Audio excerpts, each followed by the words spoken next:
Hey everyone, right now we're at the screening of Wilmington on Fire. I'm very excited to see this film because it took several years to make. We're going to go inside, see all the people, get their reactions, as well as a Q&A at the end. All right, you guys, let's go inside. Let's take a look. Y'all enjoy the film. Thanks for coming. We appreciate the support.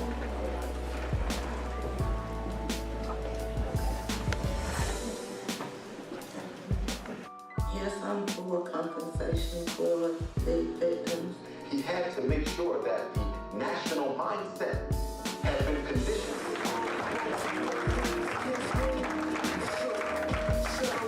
Hey everyone, right now we have the director and he is going to go behind the scenes of everything we just saw. I'm so excited. It was so much information and the Q&A was not enough for me.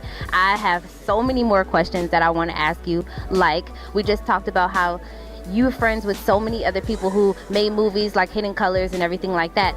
How do you give advice to somebody who wants to do something like this and give powerful stories like that? How do you do that? Well, I think first of all, like, I didn't really know all these people at first. I was just fans of theirs. You know what I'm saying? Like I said, I was supportive of Hidden Colors. The guy also who was my executive producer, Pete Chapman, he's done like movies with like Zoe Saldana. And honestly, what I did was just made the movie and just started filming and just put my stuff out there. And I think that's the power of social media. And that's what really helped me. I think if you just believe in what you're doing and try to do it as quality and good as possible and just hit people up, the worst they can do is just say no or just not respond at all, which is a no. But when I reached out to people, they usually just hit me back. They say, hey, I like this. What's your name? What type of budget you need? I want to support you. So I think you just got to just put in the work first and then start reaching out, and then you'll build a following like that and get supporters as well. I definitely agree because I also was told that if you invest in yourself, other people will see that you invest in yourself and they'll want to help you. And definitely I see what you started, people putting in money like, hey, I want this project to come out too. So I'm so excited for you and I'm happy that it's out and that you can share it with the rest of the world because what I saw tonight was amazing. And I'm like, you put all of that, and I'm glad you got a part 2 coming out too because I know there was way much more because the guy spoke on them trying to rebuild later on, but then the projects were never finished. Did you find out more information about that? Yeah, because see, the original cut of the film was like 6 hours, and we're going to talk about a lot of that in the second part, where they did these reparation bills back in 2006, 2008, when they created the Race Riot Commission, and a lot of those bills, there were a lot of things in there. It was reparations. It was like creating 2 black business districts, incubators, like the guy was talking about, putting this in the school curriculum throughout the state of North Carolina, a whole bunch of things, plus giving a production company $500,000 to do what I did, which ain't costing them like 20 grand. None of this stuff went through. They couldn't even get an apology passed through, And then back then you had a majority Democratic legislature. They couldn't get none of this.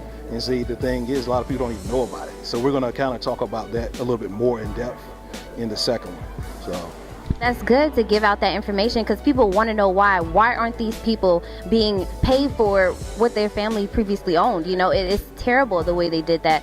But I definitely want to say thank you for putting out this message. And also, I'm going to get the rest of your guys rounded up so I can interview them as well. But I do thank you for your time and thank you for your message. And if there's anything out there that you guys want people to know about this film, what would it be?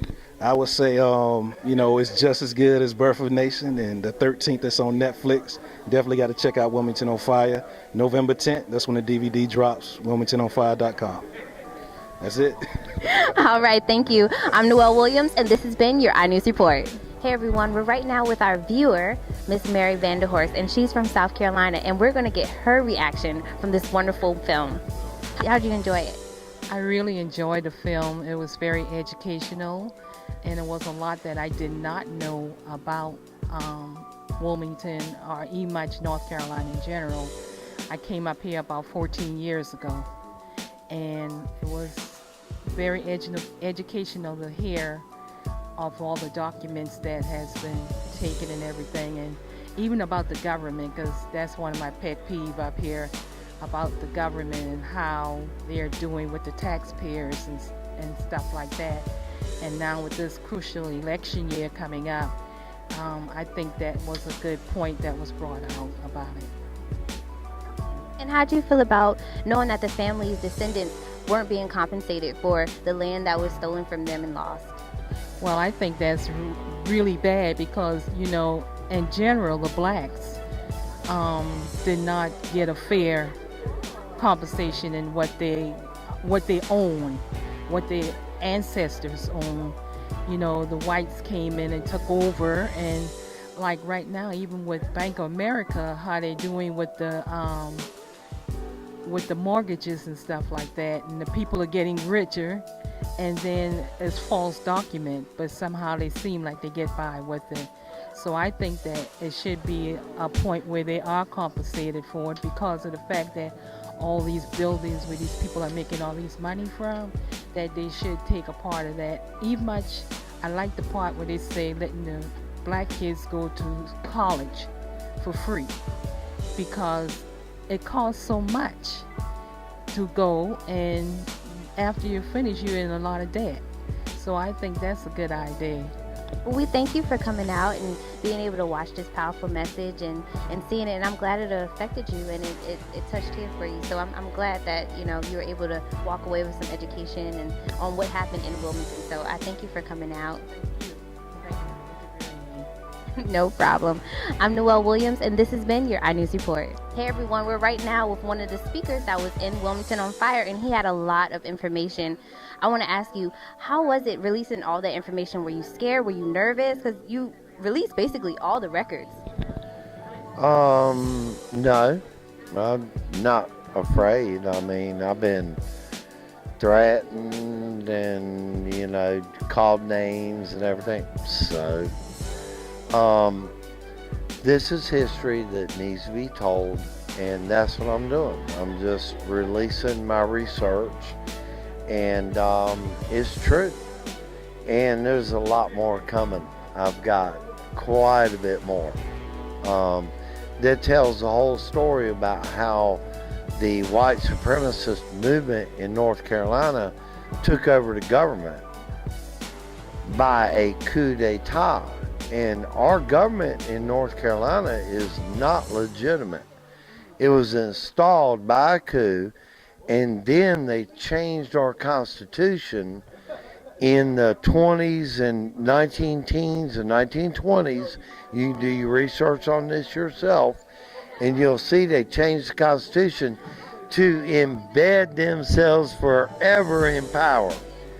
And I know the first step was, I know you tried to release some names from the militia, and I know they kicked it back. How did that make you feel, knowing that you had the history in your hand, giving them the information, and they were like, no, we don't want that? Well, I went in front of the Race Riot Commission twice, once in 2003 and again in 2004. And I warned them that if they did not put the truth in their 600-page report that they put out in 2006, that I was going to come back later with a documentary and I was going to tell the truth. They could either tell it then or I'd tell it later. I even offered to write the report for them. They said, no, we got it. Yeah, y'all got it all right. I do want to thank you for help putting out this message and getting it out to the world. And I want to thank you guys for watching, because we have this wonderful, powerful, changing voice here. I'm Noel Williams, and this has been your iNEWS Report. So also, I know the Wilmington on Fire was a historic film, but I know it had some things that had to do with today, such as, you know, the elections, voting, stuff like that. How do we change that to make it, take that history, change it so that we can use it for today? Because we saw what happened in the past, and we don't want to continue to live in the past. We want to do better for the future. So we learn from the past to do better. What can we do to change that? Well, you know, that's a trick question, because there's a multifaceted things that we can do. I know for myself, I'm about economic empowerment.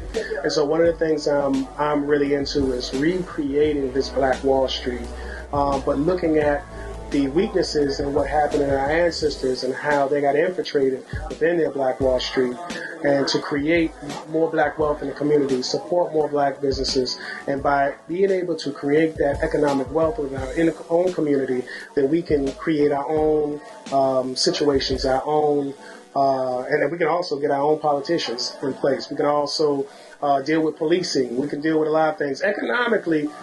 Economics deal with a lot of parts of our community. It's not the end all, don't get me wrong. You know, there's psychological healing, there's part of the racism, you know, systematic racism, So there's a lot of parts of it, but I truly believe that we put our dollars together. You know, they say that as far as the black community, we are I think the 12th largest nation in the world. So, I mean, but we have no land, we have no community, no neighborhood. So I think that, I don't think you would be able to get all black folk on one page, but if you can start in your own community and start building your own groups of wealth within certain groups and then try to spread out and then partner with other groups and then kind of build that wealth and then give notice to what you're doing, I think it kind of starts sparking off. I agree, because one thing that you mentioned in there was the banks. You know, if we had our own black banks to put our money into, I know that would help out a lot. So is there any, I know you mentioned before about the site that you were coming up with, kind of like Facebook, where black businesses can post where they are and people can go to them. How do you get that started? Black Market Boulevard is an idea about a friend of mine named Marcus Reese. And he came and got me and he said, hey man, you know, I know that you're a conscious brother and I know you're all about the black community. So I partnered with him, and the concept is to bring more black businesses into the 21st century, online, through social media, and through that avenue, be able to highlight these black businesses. And also, not only that, but also offer business advice, creating websites, marketing advice, things that make black businesses better. And so that's one of the things that we're urging to do. The website is going to be launched nationwide in November, and that's Black Market Boulevard. That's BLACKMARKETBLVD.com. So, but one of the things is, so here in Fayetteville, you can log on and plug in all the black businesses you can in Fayetteville. We're doing it in Charlotte, we're doing it in Raleigh, we're doing it in Greensboro.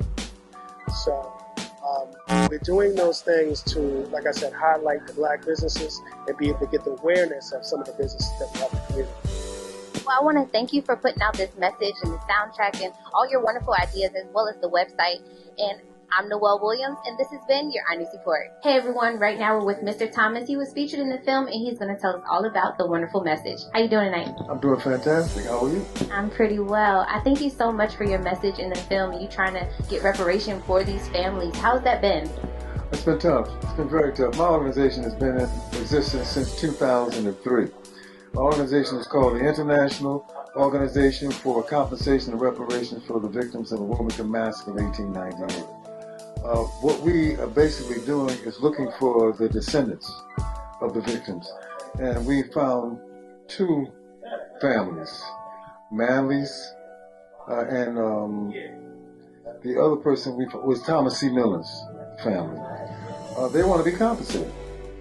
But basically what we have to do is go through the courts. It has to be a legal action. It has to be legal action. And so it's been tough. It's been very tough. But I think the movie will help.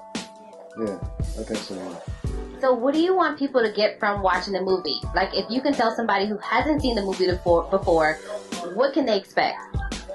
They can expect to see, quote-unquote, secret history, untold history. It's well documented. You know, if you Google Wilmington Race Riot of 1890, I mean, all kind of books about it. It's a definitive book called We've Taken the City, written by Leon Frazier. And that came out several years ago. So it is not a secret to scholars, but I guess it could be a secret to the everyday person. I told Chris that I would help him with it. It has to be from the perspective. It has to be from the perspective of the victims. So this is the only movie that I know of that comes from that perspective. The African American perspective and the perspective of the victims. That's what is unique about this movie. Okay, well, I thank you for your message, and I thank you for putting it out there and letting everybody see it. I'm Noel Williams, and this has been your iNEWS Report.